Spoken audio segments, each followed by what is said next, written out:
Good evening, friends. Welcome to another edition of Afterburner. It is Ryan Pinder and Ryan Pike as we get all Ryan here on the YouTubes for the team owned by Ryan Smith. The Flames are playing in Salt Lake.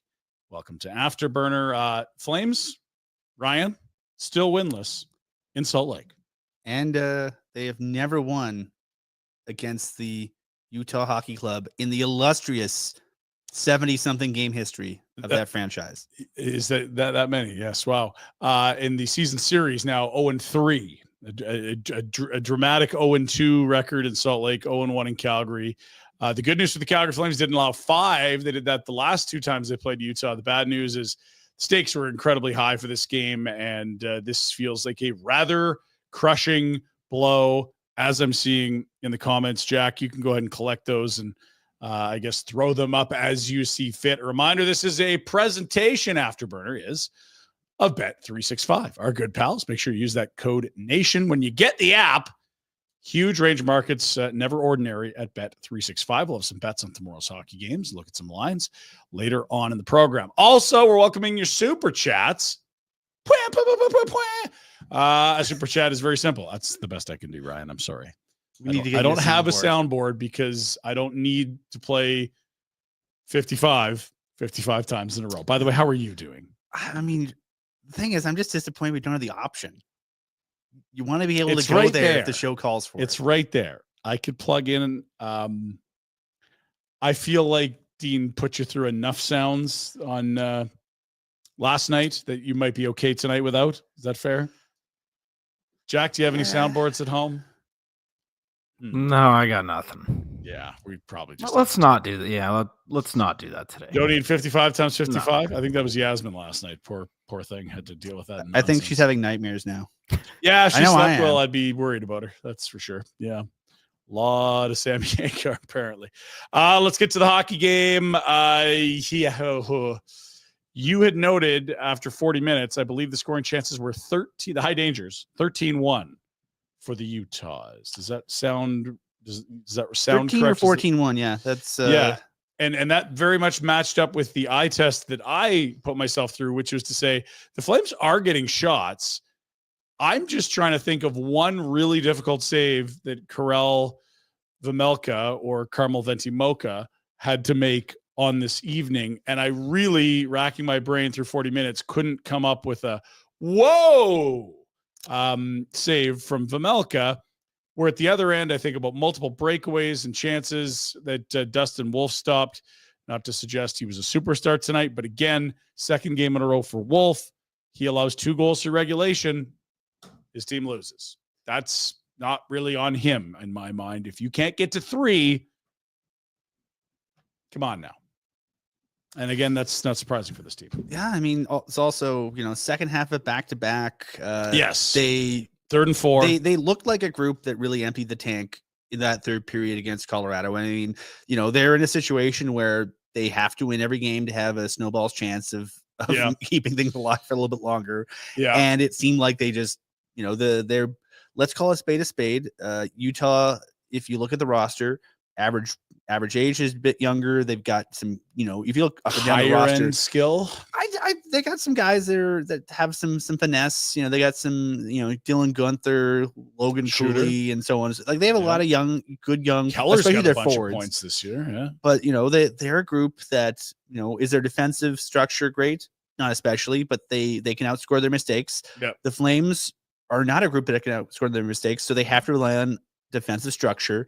Yeah. And in the third period, the Flames found themselves down a goal. And I'll give them credit. They did not abandon defensive structure. This isn't a group that started playing river hockey, but they just didn't have enough in the tank like they did against Colorado. Like we didn't get a miraculous fourth line 2-point shift or anything like that. It wasn't like it was inevitable and it was coming because they were just working Colorado. They got a few lucky bounces. They earned them. But it was one of that's not going to happen every night. You're not going to have Adam Klepka fall down, stand up, and be on a 2-on-1 every night. He was great last night. People seem to think I'm taking runs at him where it's like, no, there's just some fortunate plays allowed them to get back in a game that Colorado dominated, and they couldn't do the same again tonight because most of the time in the NHL, you can't get dominated like they have through 40 minutes and then just get some bounces and be on even terms when you're one of the worst 3 teams on planet Earth at scoring goals in this league. So, yeah, by the way, we told you Super Chats. We told you what it's all about, supporting the youth centers of Calgary.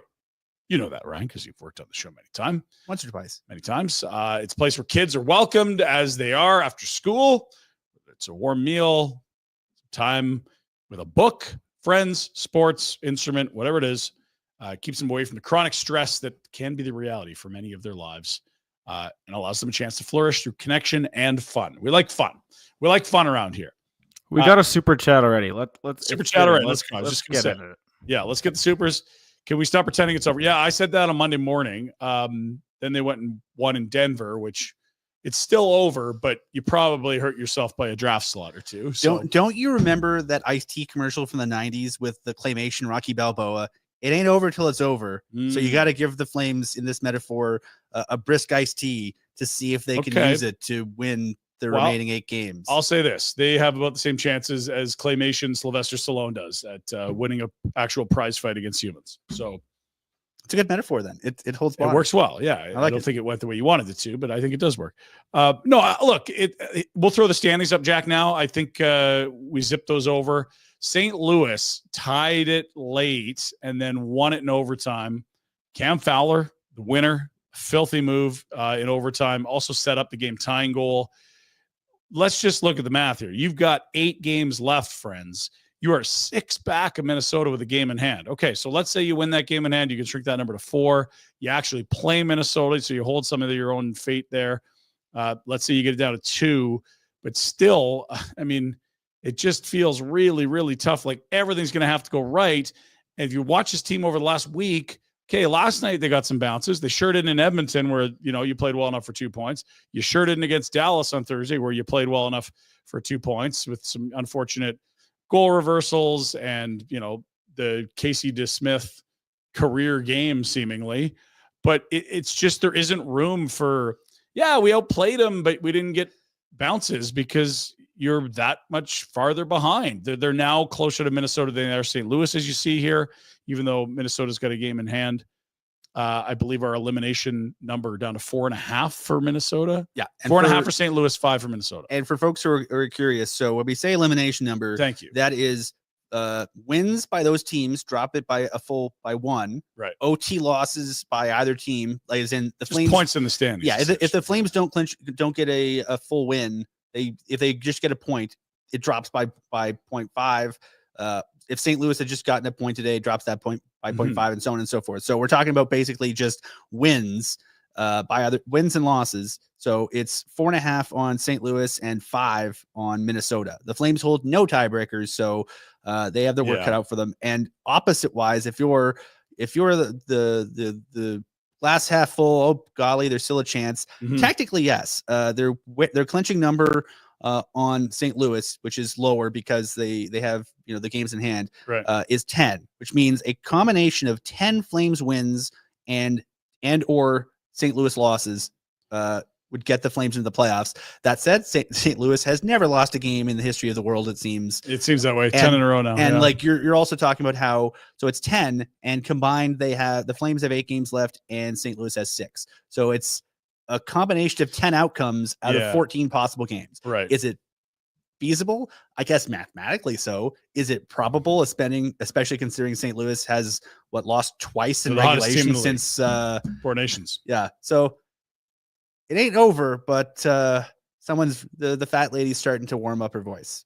Let's get those standings back up because we're playing the best case scenario. Like, what if the Flames do that? What if the Flames do that? Well, so the Calgary Flames finished this road trip at 1-1-1, which is a really good mark given that you played, a cup contender before you went out on this road trip, and then you had to play 3 games in 4 nights, which is not easy. Edmonton, I thought full marks for the Flames for making life difficult on the McDavid-less Oilers. If not for Leon Draisaitl and his MVP season, you win that game. Last night, you probably don't deserve to win that game, but you do because you got some bounces and the fourth line played inspired hockey. It all evens out over those 2 games. Tonight, you don't get any points. So you come back 1-1-1 on a 3-game road trip, 3 out of 3 points. That's pretty good work, Pike, when you consider who they're playing. But then you look at the standings and you're like, it's not enough. You can't play 500 and catch anyone right now. And so the Calgary Flames will return from said road trip and will host Anaheim on Thursday.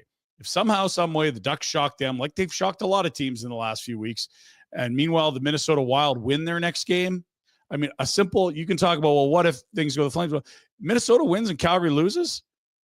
You're talking about an 8-point gap with 1 game difference played. That is just cooked. Conceivably, if we're talking worst case scenario, and honestly, I don't know if this is completely out of the realm of possibility because Minnesota has the Rangers on Wednesday.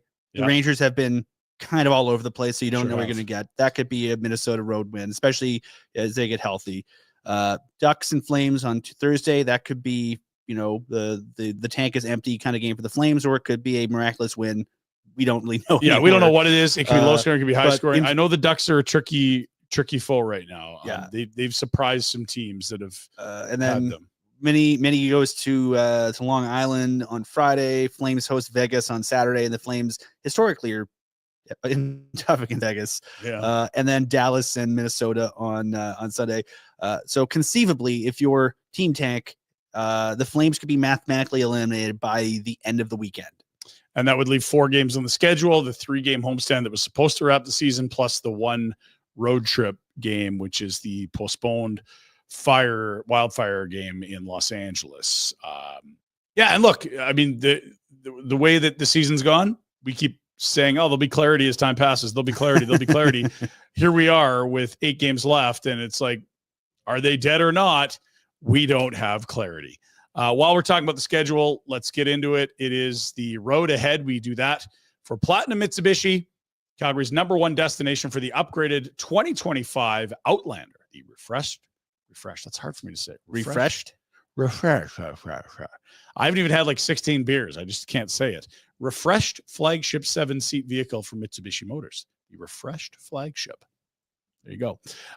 It features the first ever vehicle audio system provided by the industry leaders at Yamaha, and new for 2025, the only vehicle offered by a mainstream manufacturer to include brand name audio system from the base model all the way up to the top of the line. Available brown leather seats, ventilated front seats. I love those vents in the front seats. Standard 12.3-inch touchscreen with wireless Apple CarPlay and Android Auto. Check them out. They're located at 2720 Barlow Trail in the Northeast. Platinum Mitsubishi. We talked about the team returning home from the road trip. It is Thursday, Anaheim at 7:30. Unusual. It is a national game, I think. So I think it's a little bit later because it's a doubleheader. That's just my guess. Which poor nation is going to be subjected to this? Is this Canada or the United States? I think it's Canada. Canada. Interesting choice. Okay. Honestly, I think the Ducks are a fun team. They are the anti-Flames right now. They are oozing with high-end talent. They are not structurally sound, and they have very, very flush cupboards of young players and prospects. That would be most of those things the opposite of the Flames. A lot of the guys that the Flames are drafting, they're hoping will arrive to the big league roster soon. That's kind of where the Ducks are at right now. They're all arrived, but the team hasn't quite yet gotten competitive. 7:30 start there. They wrap the homestand 8 p.m. on Saturday. As you noted, Vegas has been a tough out. That said, it's more of a building thing than anything else. In Calgary, the Flames have been just fine against Vegas. It's in Vegas. They've been absolutely You'll remember there was that magical game where Mark Jankowski scored 4-goal game. Yeah, we'll never forget. You could every goal he scored, you could hear his cap hit going up. You can see some seriously crazy things happen once teams are eliminated, Pike. I once watched Nikita Zadorov get a hat trick in a regular season game. That was game 82 as well. Do you remember that? Yes. It was a Dustin Wolf debut. Yes, I do. Dustin Wolf's first NHL game. And who else? I think Coronado was in that contest. Would that check out? Yeah, there was game 82 in 14-15 that actually no 13-14 Gaudreau's first game. Yeah. Where Vancouver, where the goon Paul Byron, I believe, got kicked out of the game for Clubber and Sedin. Noted thug Paul Byron. That was a weird game. Game 82 is weird, you guys. Like I was saying, there's a lot of weird things that happened. Game 82. Spencer Fu looked good. Akeem Alou, people thought he was a good hockey player. Wild stuff in game 82, friends. Wild stuff. Let's look at the lone goal of the night. We'll probably give Platinum Mitsubishi a little more. Hang on first. The homestand that follows this 2-game, the road trip that follows this 2-game homestand. You're going to see another Anaheim visit, but first a stop in San Jose. There's actually 2 games against both Vegas Golden Knights, Anaheim Ducks, and San Jose Sharks left on the schedule. 6 of their 8 remaining games are against the three teams I mentioned in the California, Nevada regions, the American Southwest. And, I'll say this. San Jose's fun to watch this year. Yeah, they are. They're, Did you see their shootout against Toronto the other night? Yes, I did. They were up Yes, 2, could not hold that lead with a minute left, and then promptly traded chances in overtime and put 2 dazzling displays in the shootout on in behind the Leafs net. I'll give him credit. San Jose is playing loose. They're gonna be good soon, much like Anaheim. Yeah, the dangerous foes. The Pacific could get crowded in a hurry. Yeah. Just need a few teams to get worse at the top. Wonder who that could be. We'll see. Then, of course, it's a 3-game homestand to wrap things up. Minnesota Friday night feels like that could be last call, or it's like, holy shit, this is the Flames' chance to really get into things. And then they'll follow up with another San Jose, another Vegas, and the end of the season in LA. That's your road ahead for Platinum Mitsubishi 2720 Barlow Trail Northeast here in Calgary. The lone goal coming from Rasmus Andersson tonight. Let's take a peek at it. As you like the forechecking work down low by this second line. I think that it's not in the clip, but immediately before this, there's sort of a puck just sort of blooping its way through right into, you see Morgan Frost barrel into the screen there in the middle. Doesn't quite come up with the puck, but he basically makes this play happen by just going in there at the head of speed. And all of a sudden, you got forecheckers, you make bad decisions, and pretty innocent looking play. When you get the behind the net angle, you can see there's a defender skating right in front of Rasmus. You also, I think, have Frost flashing through the slot. There's a few levels of stuff. If you're a goalie, how do you track that? Well, he couldn't is sort of what I'm guessing at, because I think if he did, that's not a goal. But give Rasmus credit. He had a real hot start offensively, and that cooled off in the middle section of the season. But that's goal number 11 for him as a defenseman, 1 year from contract expire. Yeah, he's been battling this year. I'd say this, last year, especially after the trade deadline, when, let's be honest, the Flames were kind of hollowed out, and it was sort of, the Flames blue line was Mackenzie Weegar, Rasmus Andersson, and a series of guest stars. It was Oliver Shillington that played with Rasmus mostly down the stretch there. He played with him. He played with a little bit of everybody. He spent most of the year with Hall and Miramanov. All due respect to the players that Rasmus was playing with during that season, he got a lot of Hannafin and a lot of Weegar until suddenly the Flames didn't have a Hannafin anymore, and they had to shuffle things around. So he had to do a lot of heavy lifting last year. I would say if you're the Flames, I think having a healthy Kevin Ball all year and having potentially a Zayne P in October, yeah, I think you don't have to squint too hard and sort of see the top 4 or even the blue line in general slotting reasonably well, but I think they might hit a bit of a pinch with righty lefty because they really like Mackenzie Weegar playing on the right. He's good on the left too. He's good everywhere. So he was awesome. Some of his best hockey in Florida was on the left side because Aaron Ekblad's a righty. He's a free agent in summer, by the way. And then we saw him play basically all his time in Calgary until this year on the left side because you had a Tanev on the right and Rasmus Andersson on the right. Even this year, when he played with Miramanov, he was playing the left, which was most of the first half of the year before Hanley's come in. So they might prefer him on the right, but he's a very good player on the left. Scored 20 goals last year on the left side. Remember top 4, Daniil Miramanov? Yeah, and then we're seeing a lot of top 4, Joel, don't call me Joe Hanley. So it's not ideal, but again, it's more a credit to the team that they're in the mix with one of those guys playing top 4 minutes every night. Yeah, and Hanley's been better. I'll say that. There was a time when that Miramanov Weegar was not a tire fire. Boom and I got into this a bit last night. All due respect to Mr. Pospisl, what's Martin Pospisl doing in the top 9? He's helping lengthen things out, Pike. That's what I would say. I mean, I think in an ideal world, you have the forward depth to have guys slotted a little bit lower in the rotation than they are. Yep. And they've got some young guys coming. I don't know if there's necessarily anyone that'll be arriving next year, but we'll see. Let them go to camp and earn it. But yeah, I would sort of think if you could find a 1 or 2 year bet on a guy that's got some offense, that would be something they'd look to do in the forward group. And I think if you could find a large stay-at-home left shot guy, that would be something they'd want to put in the shopping bin as well. I mean, they already got one. It turned out pretty well. Right. It's just you had to give up Markstrom to get that guy. Not to mention the first you got with him. But yeah, if they're going to be active in free agency, I'd expect offense at the forward position and a left shot stay-at-home defensive guy. Fair? Yeah. Yeah. And it depends what happened with their backup goalie too. I mean, yeah, they got to make a decision there. And I think maybe the goalie has to make a decision as much as anything because I don't know. Dan Vladar is a ride, man. When he looks great, he looks awesome. And then at the end of all these years, he's just $8.95, which is exactly where he sits today. Yeah, I think Isn't it wild?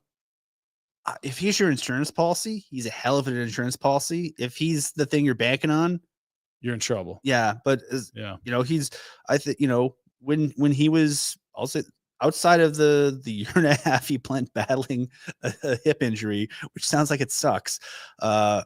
He's been a really, really, really solid 2, occasionally an excellent 2. Yeah. Can he be a 1? I don't know. No, I mean, he hasn't shown it yet. And it's how many years in the league? 4? Yeah. So, I mean, like Dustin Wolf already in 6 months has shown you more that he can be a 1 by leaps and bounds than Vladar has. But it's been a really nice stretch since 4 Nations, even since the new year, because I thought he had a real good game in Vegas in January. And it just was a really shitty first half because this was his job to win as much as it was Dustin Wolf's, but he was a clear second place in the fall to Dustin Wolf. Yeah. Yeah. But that's the thing. It's, if I think, especially, I'll say this, I know fans, you sort of see what Brett Hull turned into and you go, God damn it. Why did they trade Brett Hull to St. Louis? That's insane. Why would you do that? And the answer was they were throwing Mike Vernon into every damn game and they needed a good backup. And the guys they have weren't quite what they needed. So they went out and they got Rick Wamsley. And shockingly, Rick Wamsley was the perfect guy, a guy who was excellent too, right? And Rob Ramage. Yeah. So they got some pieces that might not be showy pieces, but were the pieces of the puzzle they needed to fill out the picture. So if you have a really good 2 and he's the right 2, and he's really good at the role and understands the role and gets along with the 1 and can make the 1 be the best goalie they are on the games they're in. It's real good, but it's a tough gig. And it's funny because if he had his second half of the season before Christmas and the first half of the year in the new year, probably could have moved him for some assets. Yeah. Like what he's shown you in the last 2 months is some really good stuff. Yeah. But again, at the end of the whole body of work, it's still $8.95. It's below league average net mining, just like it's been every single year except his first year. Yeah. Yeah. His number, what's the old saying? At the end of the day, you are what your record says you are. Yeah. At the end of the day, I think especially if you're a goalie, I think the goalies count. I think their win-loss and everything else is sort of a product of the guys in front of them. But it also says, if you're able to bail them out more often than not. I'll say this, he's been, he being Vladar has really bailed them out a lot in the last couple of months. So I think, he's definitely deserving of the praise, but I also think you got to take a look at his whole body work this year. Yeah. I think the real good way to cut through the win-loss stuff is just go look at goal save above expected from some of the really sharp places around net mining. And one of these 2 goalies is right near the top of the league. And the other one is way down yonder. It's true. Below league average. That factors in your environment, the quality of chance you face, et cetera, et cetera. I don't really think there's much of a debate about whether Vladar could be a 1. Is he going to come back and what's the number? He makes 2.2 now. There is some inflation in the cap. Has he given you 2.2's worth? Can you go spend 2.2 in the market and find an equivalent piece? Someone that's going to give you $8.95? Probably. Do you believe he can have a year where he pops up his head above 900, maybe a 905 season? Ooh, that'd be great. But I don't know. It's been 3 years of not that. So the last 3 years. Yeah. Since we were talking about Zayne P. Yeah. 2 goals, including the overtime winner and an assist this evening. I have Zayne written down. He's been good. Zayne's been great. I want to talk a bunch of prospects with you. Is anyone freaking out about the game? Do we need to address anything in Salt Lake? Look, I think they worked hard. They didn't create much, and their goalie allowed 2 and they lost. I mean, it was a scheduled loss. Yeah, it kind of was. But it's also Utah, right? The team behind you looked quite a bit more talented than you. People are pissed about the goal review. Do you want to talk about that before? Yeah, Calgary and goal reviews go together like peanut butter and jelly. Let's do this. Yeah, they go together like nitro and glycerin. It's not good. And it's another parallax angle one I saw at the beginning. I had a little fun with that. You just hear John Can Shannon's you- voice in the back of your so- head crooning the words parallax angle. Yeah. So here's the question. Can you, with 100% certainty, confirm that puck has crossed the line and no part of that puck is touching the red line? Do you see white between the red line And I'm the puck? squinting and I'm like, I think maybe. Can you zoom in? And then you can't. I don't. And- maybe they can. We can't zoom in. To me, I think it's in, but I can't with 100% certainty say it is. And the way the rule book is written, so that you is have what. to have Yeah, like look at that. definitive proof to Right. overturn a call on the ice. And that's too grainy for me to say anything's definitive. I could be sold either way on this one when you zoom in. Thank you, Jack. Like, okay, maybe they're flush, they're touching. The edge of the line touches the side of the puck. Touching is no goal. Or maybe there's a tiny little sliver of ice less than a millimeter wide. I don't know. Don't know, guys. Touching's no goal. And so if that was called a goal on the ice, guess what? That would stand. Yep. Because you can't it was definitively say called it's no not. goal, you cannot overturn it. It's just tough that, you had two calls you probably didn't love against Dallas. The Farabee goalie interference one is so soft. If you took someone to an NHL game, you're like, oh man, these are just warriors. They battle so hard. And you watch the hits and you watch someone fight and then you see that goal. You're like, oh, why didn't that goal count, mate? It's telling me his jersey brushed the goalie and it's not going to count. I'm taking an Aussie to the game, by the way. Like it's ridiculous how soft that comes across that one gets disallowed. And then the kicking motion, quote unquote, for Zary. We've seen a lot of ones where guys place and direct.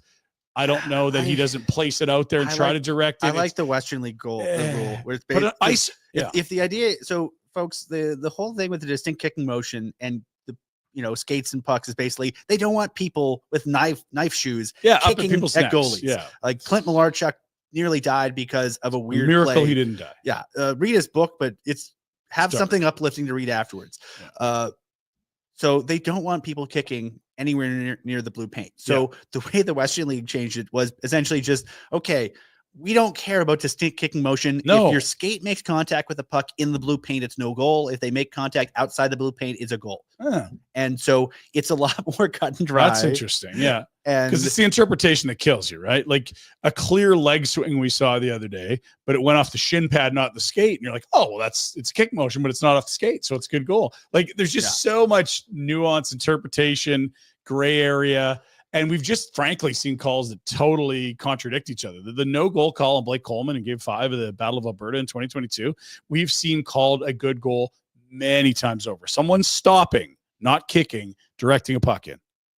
But So he it's had just he frustrating. had to change the position of his feet when he stopped. And that means there's a kick because he changed his position of his feet.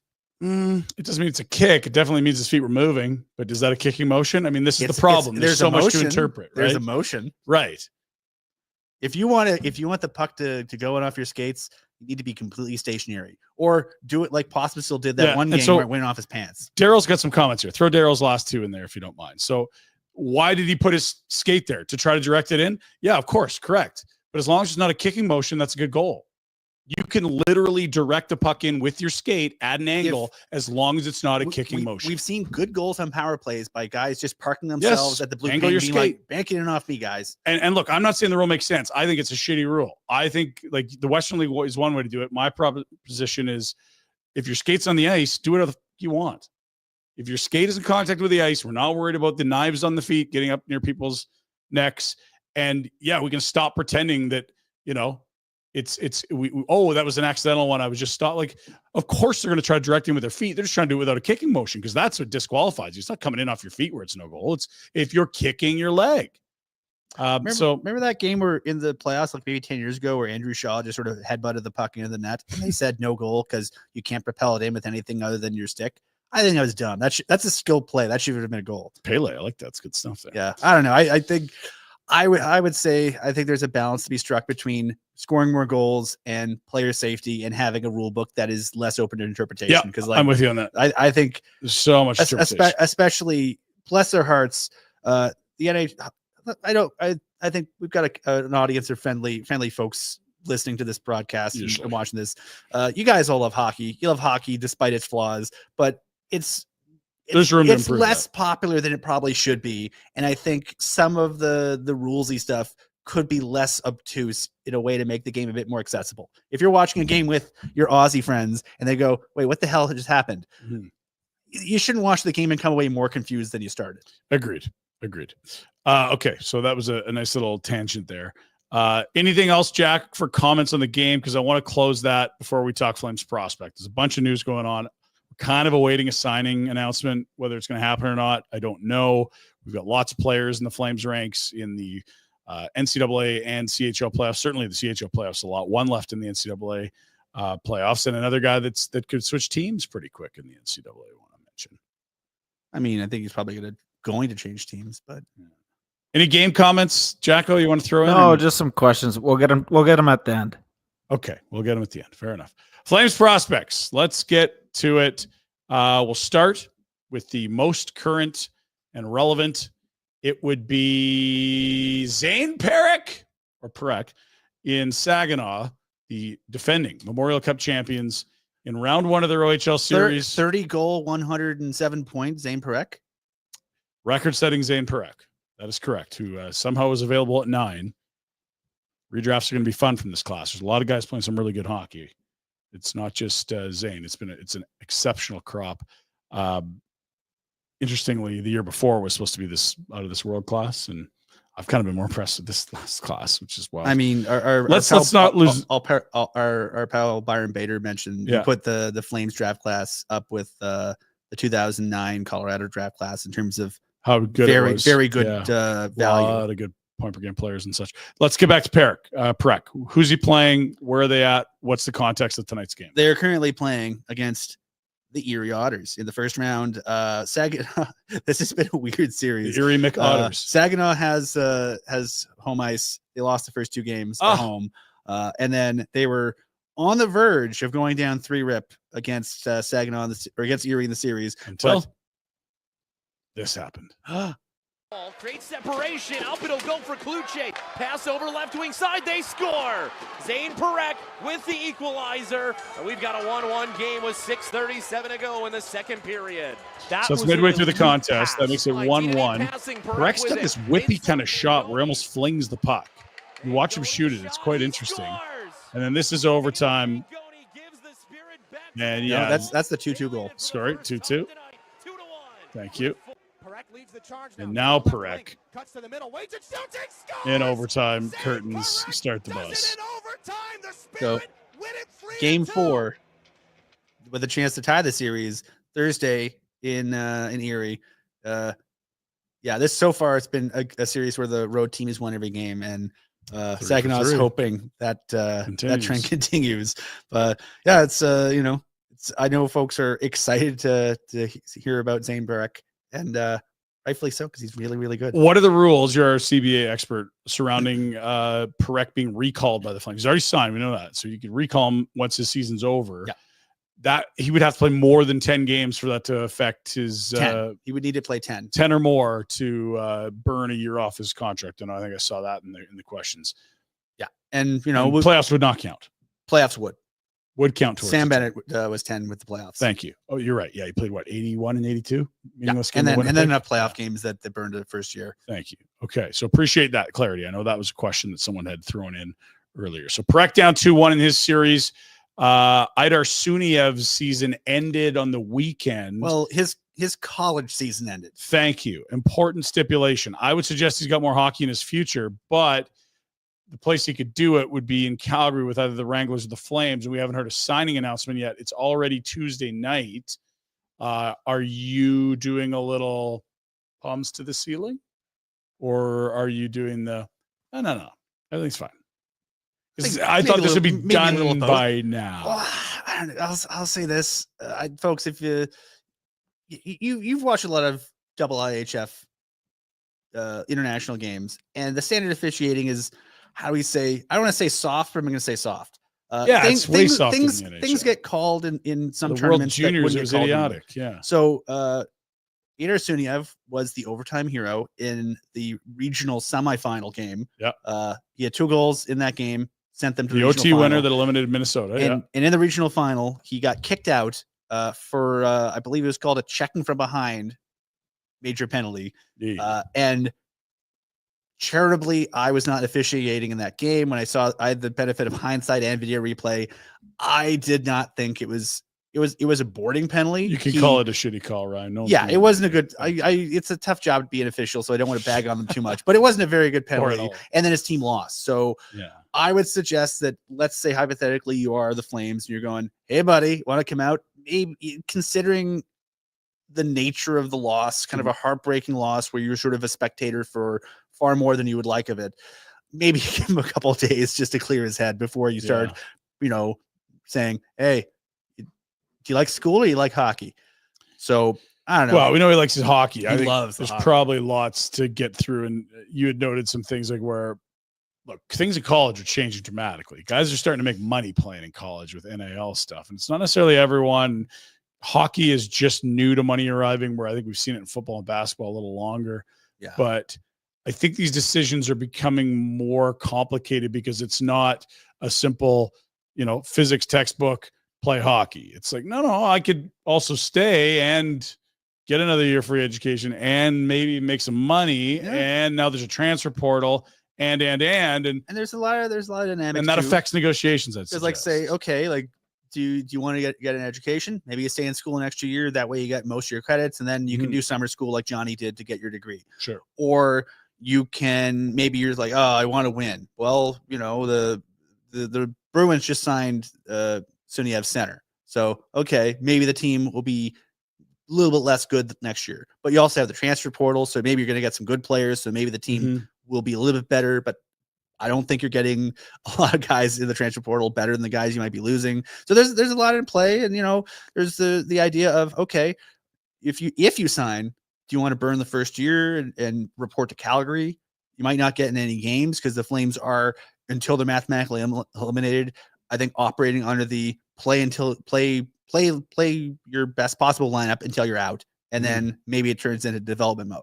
So if you're trying to dangle bonus money, you can only dangle so much. If you're trying to dangle playing time, you can't guarantee playing time. So there's a lot of dynamics, and especially these college teams, a lot of them, like, oh, Johnny Lazarus hasn't played for UMass in years, and he's still a big supporter of the program. So it's one of those things where there's those tight bonds, and basically saying, hey, you want to leave basically your second family to go to Canada and play hockey.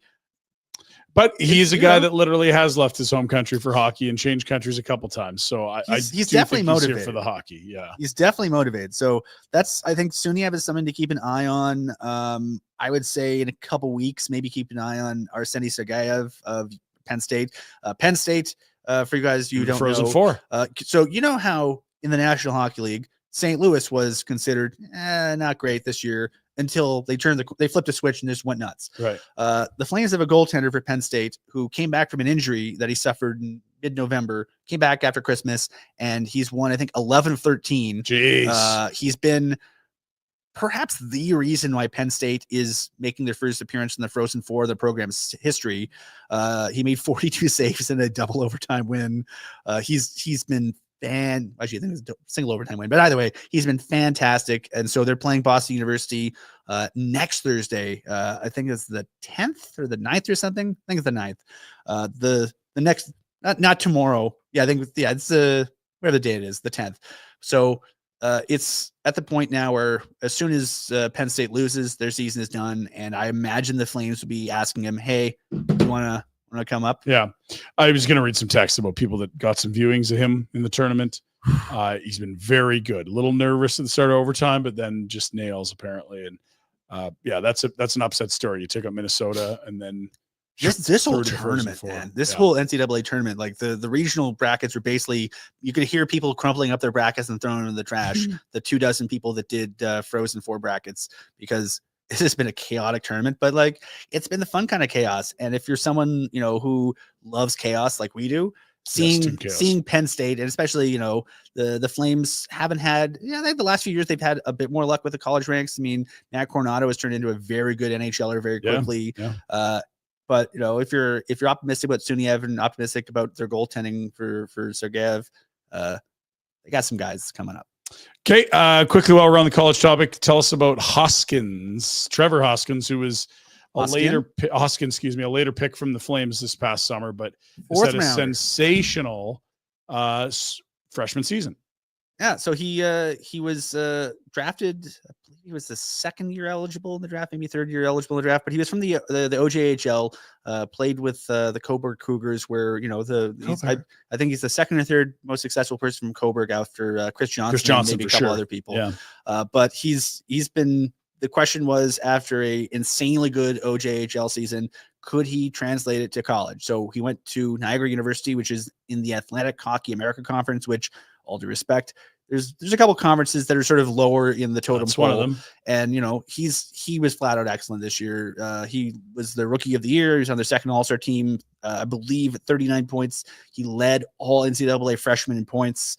And so he, what typically happens, we saw this happen with Owen Say, the Flames just signed. Mm-hmm. You play a year or two in Atlantic, and then you transfer to a tougher program. And so after his excellent first season, he's in the transfer portal. Our friend Mike McMahon over at College Hockey News is reporting that he has apparently committed to Merrimack College in Hockey East for next season. And so Merrimack, they have one NHL prospect on the roster, Michael Emerson from Carolina. Their two leading scorers were defensemen. I think the leading scorer had like 20 points in 30 something games. Use some offense. They could use some offense. So if you're a guy that want to try yourself against tougher opposition, but also go to a program where if you're real good, you're going to get a lot of opportunities. There's not a lot of guys ahead of him in the pecking order. So he's a guy that has been very good offensively, and it'll be a really good challenge for him playing against. It's a very good program.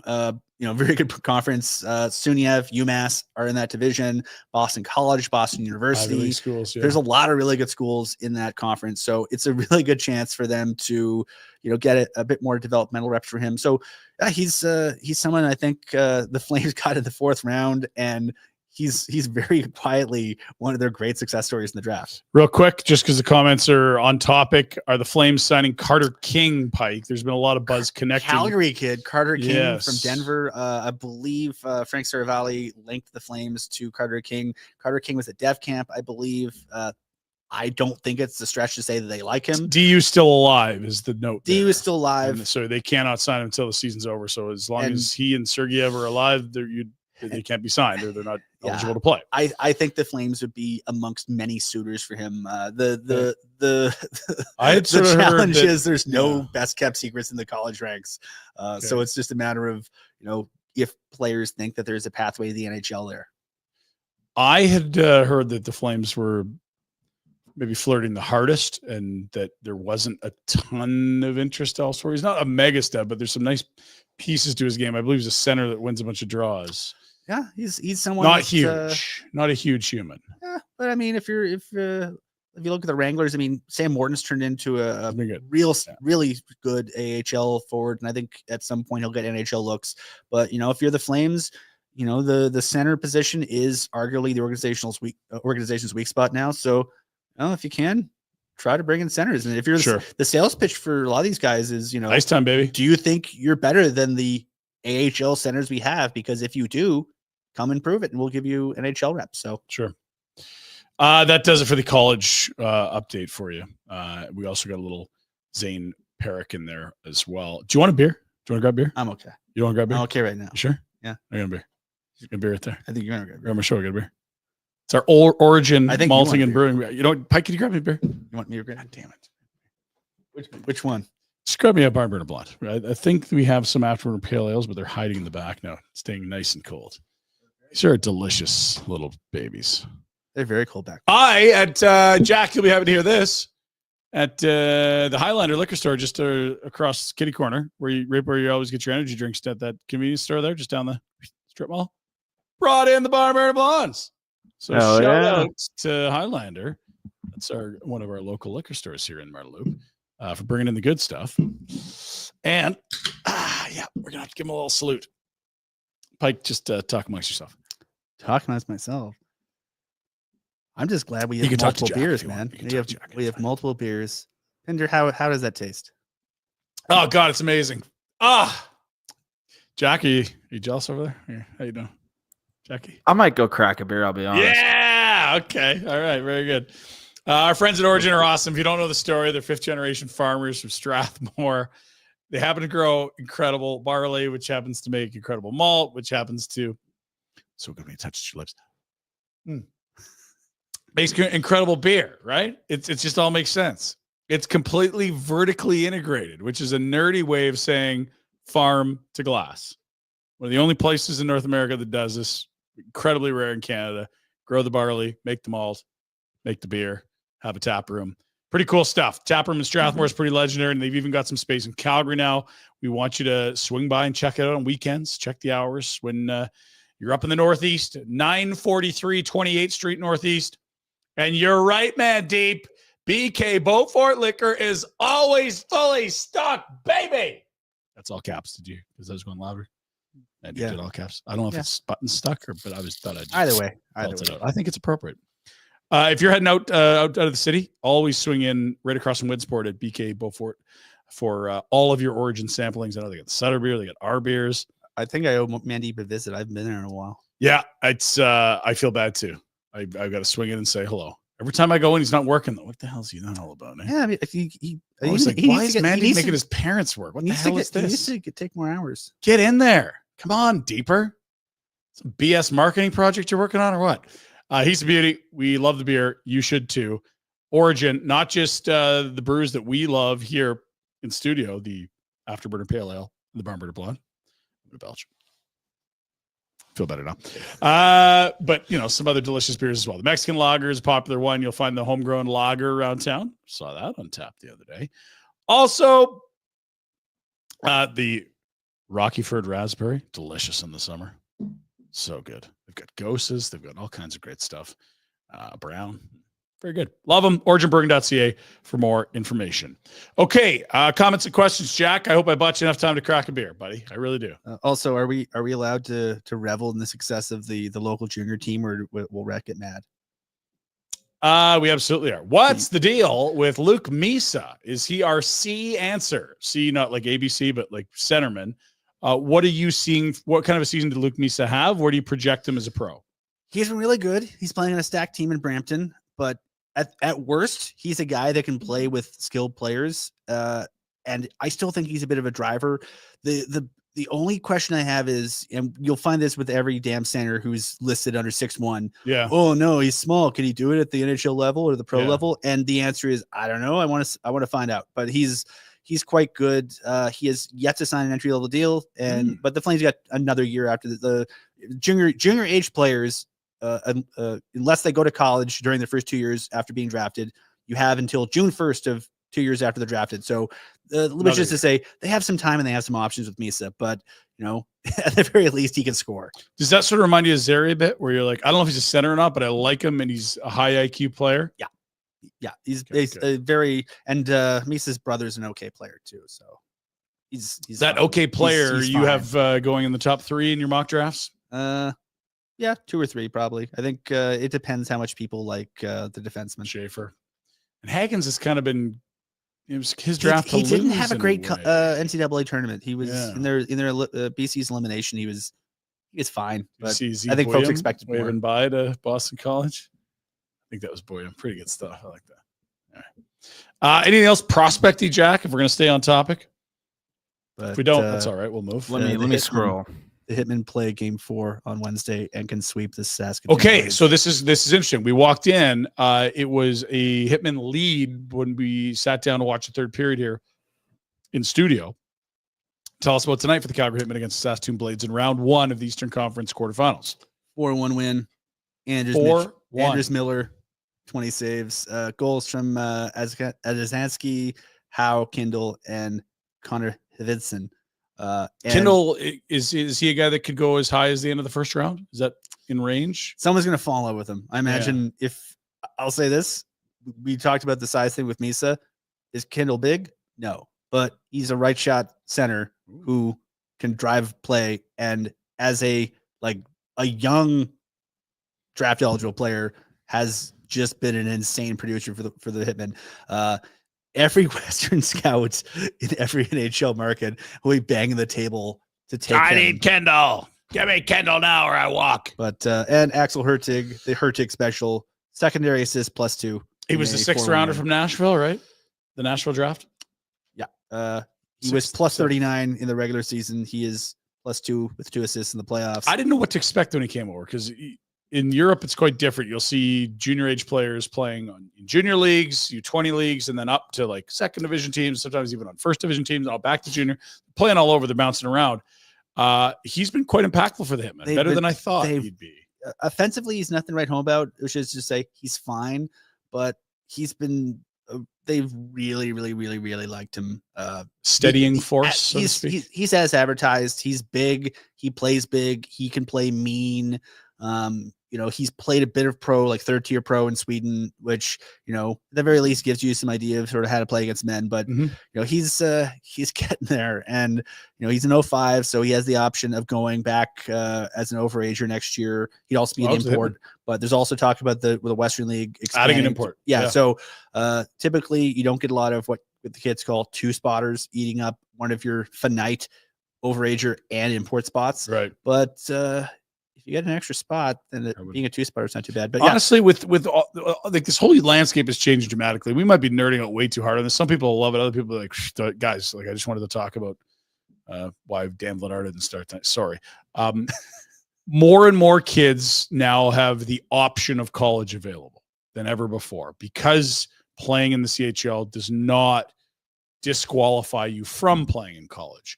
So naturally, as you know, we're going to see more and more college programs over the next few years. Kids are there's going to be more people that will leave CHL to college because it was 0 before. Yeah. I think the league adding another import spot is a great idea. Even another 20, like it's just, you're going to see traffic out of the league, not in. I think the NCAA deletions are going to be bigger than the junior A additions, so to speak. And so this kind of a rule would be, I think, beneficial for the CHL and certainly the Western League sound scheme. Yeah. And I think to be blunt, we're probably like 3 to 5 years away from seeing this thing fully shake out. Yeah, we're just guessing where it's going now. Well, because, we haven't seen. Not one kid's left yet, right? That's the thing. Here's an example. Like the Flames, Eric Jameson, Flames draft him as a draft +1 player, second year of eligibility in this year's draft. He's committed to Denver. And he's going to go to Denver for next season. So he's part of the first wave. These guys have played 0 minutes and gone to 0 classes in college so far. So it's, anyone who's been to a U.S. college or a Canadian university, it's a very different academic environment than high school. And, the NCAA requirements are very much more stringent than the CHL's. Simply because, college has accreditation stuff that they have to deal with that, a lot of high schools don't need to deal with. So, the culture is different. The lifestyle is different. And I think we're going to have some guys who go in there and they're going to go, holy crap, this is amazing. I love it. And there's some guys going to go in there and just have an absolute culture shock and hate it. And so that's why I think, we're going to have to see how the NIL money shakes out in terms of what kind of people it lures, what types of players it lures, how the CHL deals with it, how the European junior environment deals with it. So it's going to be fascinating. And anyone that tells you they know exactly how it's going to go, they're not. They're guessing. Yeah, everyone's guessing. There are some more educated guesses than others. But yeah, everyone's just trying to figure out how this is going to affect all these different levels, because not just college and the CHL it affects junior A in this country. It has a huge effect on U Sports in this country, which was where you would go after Canadian Hockey League if you wanted to, use some of that scholarship money. The USHL, one of the big stories the last 20 years in major junior hockey in North America has been the USHL going from basically a league that no one ever heard of to basically a league that is one of the powerhouses for providing young talent in the National Hockey League, primarily via college, but not exclusively via college. Yeah. And how is this going to impact them? I don't know, but I think the hockey environment's better when as many leagues as possible are healthy and thriving. Yeah, and I don't think anyone knows how to ensure the long-term success of the feeder leagues right now. And I think that's going to be something a lot of people got to figure out. Okay, that was a really nerdy 5 minutes. So is everyone still there? Jack, is everyone sleeping? We throw some coffees in the chat. What are we doing? You okay? I was completely zoned out. That's what I thought. Yeah. Pike and I going deep there. That I hope one person in the chat liked it, because I just saw all the comment stuff. They're like, these nerds are at it. Like, I'm done here. Hey, we didn't even talk about the entry level bonus slotting and how NIL stuff will impact that. So We'll get to that later. I promise to you is to not talk about that tonight. Please stay with us. Other comments and questions, Jack? What do we got? Yeah, we got a couple. Thank you. If we are doing freeloaders questions, freeloader, just love you to help the kids if you can. We like to call you these in the vein of the Oilers tier 2 questions. Oh, that's right. Our tier 2 season ticket holders, tier 2 fans. What is the risk, if any, of someone putting in an offer sheet on Wolf? How does the team mitigate that risk? I by don't being think... themselves. They have cap space and they love them. So thanks. We'll match that. Sorry. What are they going to do? Not match his offer sheet? He's eligible to sign an extension as of July 1st. He's not even offer sheet eligible for another year. He's not going to. I'm fairly confident something gets done. I would think they lock him up the next 12 months. Like he's not going to. They're not going to get to that point. Call me crazy and correct me if you disagree. I would say the largest priority for this organization this summer is extending Dustin Wolf for as long as you can. It's probably 1A, 1B with him and Andersson. Yeah, and the Andersson thing, you can revisit later. And depending on how people have viewed his game this year, you might want to play him a little bit next year to try to build some stock back. Or maybe you think he's had a great year. I mean, that's the eyes and the beauty's in the eye of the beholder. But I think you can't let Dustin Wolf get into next year and have a chance of locking him into that team-friendly 8-year max term thing, because if he hasn't said yes by then, what's he going to do in season? If he plays well, he's like, shit, I'm heading into ARB this next summer. Why did I lock it for 8 years? I got ARB this summer. I think they got to get it done this summer. Yeah. It's a strong opinion. It's not a fact, but I would say there's been a few deals that they got done, that Treliving got done during the first few months of the season. Like, I think you want to get done before Christmas. I think your preference would be to get it done when? July 1?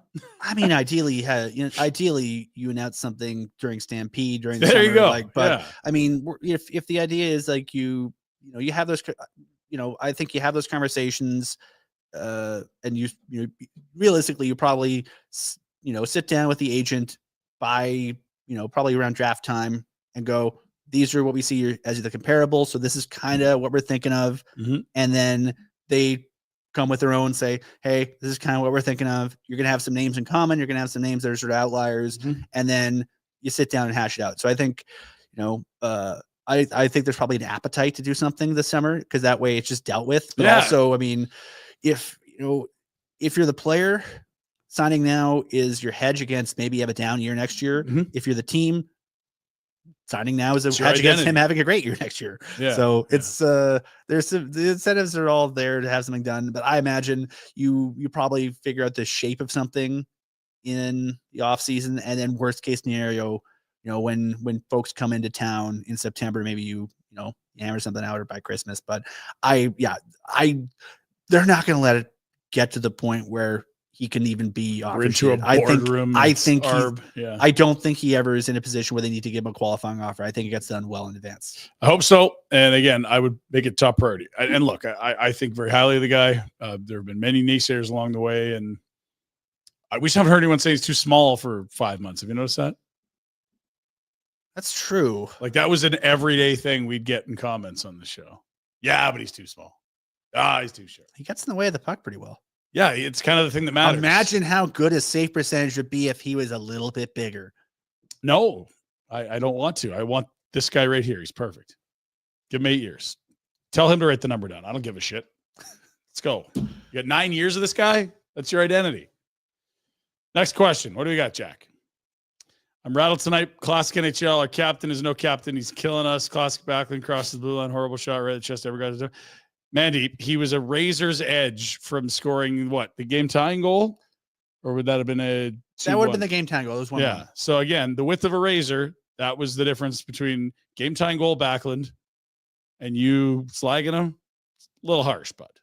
And second half of back-to-back after he did you notice a lot of he spent a lot of time against McKinnon and those guys on every night. On Monday. Best players he plays against him. And you said something interesting off air. He hasn't taken part in a voluntary skate, an optional. Well, we know Backlund missed a bit of time. Yes. Earlier this year. He plays a very physical game against some of the world's best players, especially like specifically Backlund. You're like, hey, you know, the toughest players to check in the world, it's your job to check them. And so I think he's been, you know, I don't think it's a secret. He's been a little bit banged up. And so, you know, he's in his what was he now? 35, 36? 36 is his birthday. Did he just turn? He just turned. Yeah, he just turned 36 on St. Patrick's Day. So yeah, he's, you know, I think there's a few guys that have, you know, when they had optional skates, have availed themselves the option. Rasmus Andersson very prominently has sort of been, you know, absent from some of the optionals and practices and morning skates last little bit. He's been, I think we can safely say that Rasmus Andersson is probably playing through something. To be honest, the list of players probably playing through something is longer than the ones that aren't. I also wondered about Braden Pahal. We saw a long run of Miramanov, and I wonder if that wasn't just trying to buy some time for him, but that's based on no information. That's just me guessing and stuff. Yeah, you know, and maybe you're playing against some teams that maybe you think you can, if you have a better first pass out of the zone, maybe you can get a bit more going. So let's keep moving. We're at an hour now. Jack's going to start getting pissed with us. He's got to go over some fake drafts for the Steelers coming up here. Sorry, Jack. Well, it was a good year, folks. Hopefully we sell high on Kadri and Rass in the offseason. If I'm Nas, I want out after giving it his all for no results, mentally and physically draining. He has given it his all. I'll agree with that part. I've been very impressed with Rasmus this year. Sorry, not Rasmus, Nazem. Rasmus has been a bumpier season, but he's an important piece on this team. I don't think there'd be any chatter about Rasmus and trades if not for the contractual status. He's a year away. He's been severely underpaid for most of his contract. He's an incredibly attractive ad. He's one of those rare things, a right shot defenseman, which just coincidentally happens to be what the Flames are flush with in their system, right shot defenseman. Muse, Peric, Prstevich, Pahal's a righty, Uyghur's a righty. You just name dropped a bunch of guys that have played 0 NHL games. Correct. But and if you're going to sign a guy to a max term deal, you should look at the system. Yeah, because it's not like zero of those guys are going to make it. Correct. I would say I would look at the Markstrom trade as sort of the kind of things the Flames would look to be doing long term, as in when you have the ability to flip an asset for futures and you have something like Wolf wasn't Perek in that we'd seen Wolf play 3 pro seasons and be flat out excellent for 2 of them and pretty damn good. His worst season was still very good. He was just outside the awards chat in the AHL. Yeah. So when you have someone that's sort of like, he has a full trophy case from the level directly beneath you, and you have a guy that is aging out and maybe you can nudge out the door and get some pieces back, and then you slot the younger guy in and actually have better goaltending numbers. That's the best case scenario. But I think, you know, like say, okay, where are they going to move Blake Coleman? They move Blake Coleman when they think they have something in their system that they can replace Blake Coleman with and not have the team fall off a cliff. If the idea is they want to remain competitive, it'll basically be this guy is entering a contract year. Do we want to keep him? Do we have something in the system you can slide in and slide him out, and things will keep going? Well, there's also, though, the weighing of what is he worth in trade. Try to get my hands on the screen. And like, what's his value to us now? Like, you also sometimes just say the scales are tipped. We love Blake Coleman. We'll miss Blake Coleman, but holy shit, Tampa just called offering 2 firsts. We have to do this. Yeah. It doesn't have to be the like, oh, it's the same puzzle piece right here.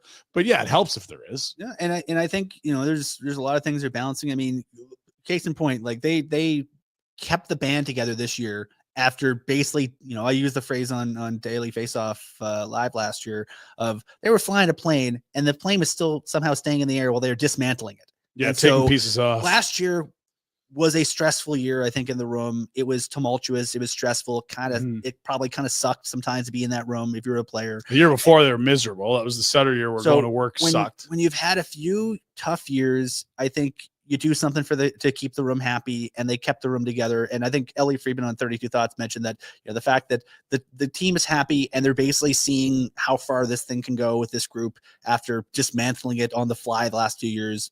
Yeah, that's it. But so I think this year you can understand why they did what they did this year, but the dynamic kind of changes in the summer. You hit the reset button, and then I don't think you ever stop being analytic in terms of how you want to build this thing. But I also think there are certain situations where there's sort of exceptions where you go, like this year, they could have sold off guys this season. I think they made the decision, okay, let's do what we can to keep the band together And so they justified it with their play. Yeah. If this was a bad team, they would have traded pieces. Exactly. I believe that entirely. The other thing is with and I don't know if we're necessarily talking about Rasmus, but in terms of like turning over these parts, if you think you got a real good chance that Parek's going to play the whole year, and maybe they don't, or you say, look, there's this guy in free agency that's a reasonable facsimile, and we can turn this guy around and trade. We'll go try to chase that guy in free agency. Those are asset management wins. If you could find a left-handed version of Rasmus Andersson and pay a market rate on a less than full-term deal or a younger version of him and move him out and get a pile of assets back, that's a huge win in terms of like how many gold coins out, how many gold coins in. Yeah. Not easy to do, but the best teams find ways to do things like this. Yeah. I pointed at the Markstrom Wolf switcheroo where, okay, we just talked up Arseny Sergeyev, who's played 0 pro games. So Sergeyev is still a bit more of an unknown, even though he's been very good in college. So I think the decision-making dynamics change where it's like, okay, we'll slide out this name, slide in this name. Well, this guy's played 0 pro games. Right. The dynamics a little bit different. Can't do that. Yeah, so I think, but you're not trading Wolf. But I think the idea is, you turn without a lot of high-end defensive talent, all due respect to Huberdeau and Kadri and Coronado and a few others, you've managed to get this. They have more points they had last year when they had the star guys for a good chunk of the year.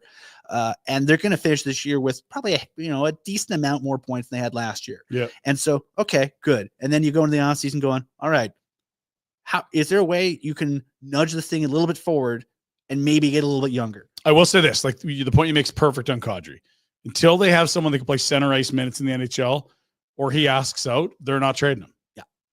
They just aren't. Like you're literally a winning streak away from a playoff spot. You don't delete your only guy that can, masquerade as a number 1 center in the NHL. You're just not doing it. Next question. Jack, we putting you to sleep. How you surviving, buddy? Mock drafts? Who are the Steelers? I just finished my first beer. Should I grab another one or how much longer do you want to go? Man. All right. We're not going to tell you how to live your life. Yeah. Pike, you're okay? No. Just roll with questions here. Pike, can you make your next YouTube deep dive a video about the rivalry of Flames versus Parallax Angle? That's an emotional one. And by the way, if people haven't yet, did a wonderful deep dive on the Huska tie winning percentage. I think you looked at like over a dozen ties of Huskas, around a dozen. 14. Oh, we were going to talk about the barn burner or the afterburner host winning percentage. Can you send that to Jack? That's going to be the move. Oh, it's an ugly. I got to screenshot this for him. Screenshot it, send it to Jack, and we'll get it on to finish the program. Because a lot of people whine and a lot of people are glass half full and it doesn't really match up with their winning percentages, interestingly enough. Let's do this. We'll get to our, if Jack's there, our bet segment. Bet365. Breaking news coming in from Bet365, where every nail-biting overtime win is a barn burner. Where every face-off, hat-trick, power play, shot and goal, penalty shot, and every suspenseful minute in between is amazing. Whatever the moment, it's never ordinary at Bet365, an official partner of the NHL. Download that app, the Bet365 app, and use the code NATION to get in on the game. Must be 19 or older. Please play responsibly. Big slate tomorrow. Wednesdays are often a light night. Not the case tomorrow. It's been a really compressed schedule. I think many people have noticed since the Four Nations. We heard about it. Now we're seeing it. Wild Rangers is a huge one for Flames fans. You're cheering for the Blue Shirts tomorrow if you're confused. The Wild are now the closest to the Flames in terms of how they stack up with points, games remaining, and tie breaks. That's the team the Flames have a better chance of passing. Never mind, the Blues just casually ripping off 10 wins in a row. Canes and Capitals, that could be a Metro Division final preview, as those two clubs look like the best two in the Metro, especially with Jersey's injury issues. Panthers, Leafs, top spot in the Atlantic on the line there. That's a big one. And Tampa got a win tonight too. That's a great race for home ice in the Atlantic Division. Avs, Blackhawks. Sorry, guys. Don't have a lot good to say about this one. I'm just going to keep moving on. Seattle and Vancouver there, the nightcap. Canucks trying to remain relevant. I think they're kind of cooked too. Yeah, it's been, the Canucks this year, basically the Flames last year, where they sort of had those big existential questions and, they made a lot of moves. I'll give them that. But you can make a lot of moves, but keep your core guys like Colorado, or you can make a lot of moves and potentially upset the cosmic balance of your team like Vancouver seemingly has. Yeah. So, it's wild. And you're going to, I just find it kind of bizarre. You do nothing with Brock Besser I and agree. then miss the playoffs. And again, risk losing him for nothing. Like if you want to extend him, great. But to risk losing him for nothing, Weird, that asset management doesn't work for me. Okay, on these games, Flames fans -160 for the Rangers. Gosh, that's like a bigger number than that. I actually don't really mind the Wild at +135. They're a better team, albeit on the road. And Washington +140 at Carolina. The Canes have sneakily been rolling here since the big Rantanen trade. Some things to think about there. Even money for the Panthers, the defending Cup champs, are in Toronto. So some options there. Also, you could always target that Ovi goal. He scored again tonight. He's 4 away from history. Fans will make it dense. Fans will make it dense. Love Ovi. Love the chase. Get it done this year? It'd be kind of fun if They play Pittsburgh the last game of the year. Jack? I want Ryan Leonard to set up the record goal. I think that'd be fun. Jack, feelings if Ovi breaks the record in Pittsburgh? Oh boy. Because here's the thing. It was a huge rivalry. It was. I've come to respect him now, so I'm I think okay everyone with has. it. Like, And I think he would be cheered in like- Pittsburgh despite 10 years ago being basically the Joker in Batman. Exactly. Well, he and Crosby can reenact that scene from the Simpsons hockey episode where they sort of drop their gloves and go meet at center ice and have a big hug, and everyone's like, "All right, give him the $10,000 check and get the hell out of here." Pike, you are a fountain of useless information, and I love you. Good Simpsons reference. A couple things going on with the programs. I hope you're not insulted by that. Oh, no. Just waiting for you to say that's cool, buddy. Lots going on here. We got a big giveaway going on. Jackie, here's the thing. We got a Bob Weegar jersey, some sort of red and yellow team. It's got to be men's league or something. Also, we've got a nice bottle of vino. This is all courtesy our pals at the Hearing Loss Clinic. And hearing loss is like super common thing. It doesn't really like pick out genders or age or, what religion you happen to believe in. Dead puck, analytics, eye test. It affects anyone. We'd encourage you to go get your hearing tested. It might be peace of mind. Hey, everything's great. Or maybe it's like, hey, shoot, you're missing some frequencies here. We can help you out. You're going to be way better off, and you won't even dream of going anywhere without your hearing aids in. Who knows? Get checked out. This is our prize. Jack, how do people win said Bob Weegar pickup hockey jersey and the vino? Last chance right now. Oh, Head to our Instagram page. All the details are there. You got to follow us, follow the Hearing Loss Clinic. And I believe I said comment your favorite Flames memory of all time. I do get some of the alerts from the Instagram account, and a lot of Flames memories came pouring through. Yeah. Good stuff. Good Like, ones. obviously, you get the Johnny Game 7 against Dallas, but you also get Michael Furland on BX. So like a lot of like, oh yeah. Remember the time that England fought 2 Canucks at once? Yeah, one in each hand. That was great. He told me he has he got Got that framed? he got the picture of that blown up and framed in his garage. That's awesome. Garage is perfect for that too. Yeah. He was better than I thought he was gonna be. I'll give him that. 2.9. That's total, right? No, that's per year. Sorry, Rye. Oh. 3-year deal. Whoa. I'd say it was worth it. He actually was at the end, probably.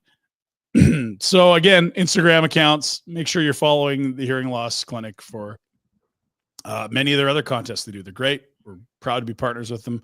And heck, you could get that gorgeous Bob Weegar 52 if you're the winner of this contest. Jack, is there anything people should do once they're there? Like, are you more likely to win if you like have your avatar photo with a Flames hat or like holding a stick or like a bikini photo? Like, what's someone's gonna decide how this is given away?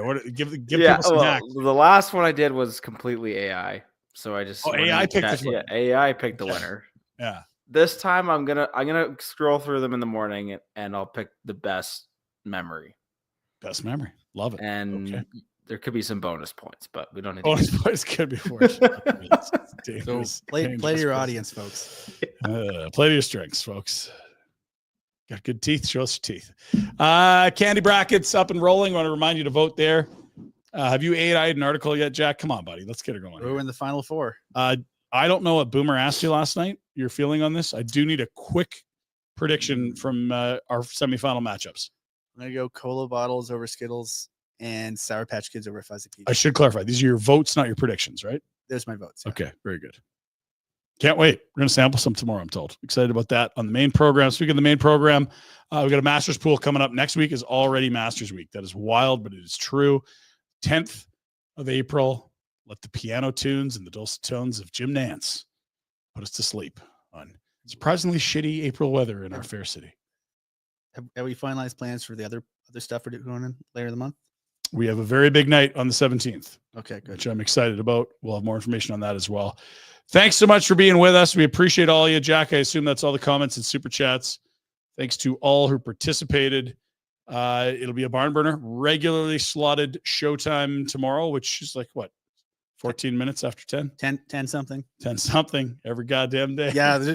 Just imagine me writing a plug for your program after these gentlemen were gracing Amazon Prime Video's pregame coverage of a Calgary Flames comeback win over Colorado. Huge win. And I'm trying to write the blurb of what time, where you can find their program. And I'm like, 10 something? They're live on YouTube after 10 a.m. 10 until never whenever before they finish. 10 a.m. Always after 10 a.m. 10 something till whenever they run out of things to talk about. Yeah, it could be 11:20. It could be 1 p.m. This is true. You never know with the old barn burner. And you're giving Derek Newman a free shout out for April. Why not? We love our boy Derek. Love you. CIR Realty. Big Flames fan. Great human. Good golfer. Actually, a bit of a stick. Really good golfer. I got to get out playing this year. Okay, we got to roll. Thanks for being with us, buddies. Appreciate you. We'll see you tomorrow on the barn burner.